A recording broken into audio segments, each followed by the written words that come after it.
ऐसी आप कई मिसाल पेश कर सकते हैं।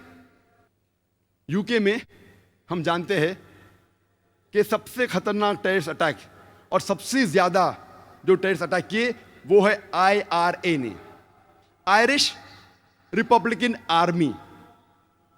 ये एक कैथलिक ऑर्गेनाइजेशन है,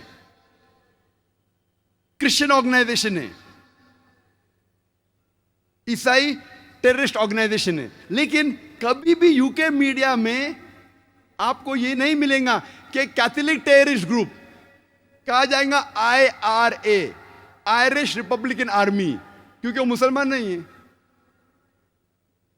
अगर मुसलमान कुछ गलत काम करते हैं तो नाम आता है का मुस्लिम टेररिस्ट। बाकी कौन गलत काम करता है तो उसे इलाके से जाना जाता है। मुसलमान चाहे USA में हो, सऊदी में हो, यूके में हो या इंडिया में हो, तो मुसलमान जैसा पहचाना जाता है। अच्छे काम किए तो कहेंगे इंडियन ने अच्छे काम किया, मुसलमान ने नहीं। इंडियन को नोबेल प्राइज मिला, मुसलमान को नहीं। तो डबल स्टैंडर्ड्स क्यों?